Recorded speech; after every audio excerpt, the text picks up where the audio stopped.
Brum brum. Brum brum brum.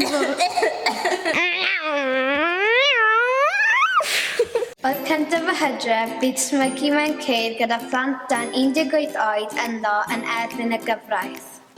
Fi meddwl mae'n da oherwydd, wel, os yn stopio fel ar y gyntaf o Hydref, bydd yn stopio am fel beth, a wedyn bydd e byth yn mynd mas eto achos mae'r government wedi gweud I fel stopio fe.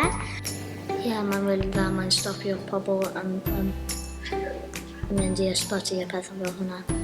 Mae'n anheg I plant, maen nhw ddim gallu fel cerdded mas yn mynd gartref.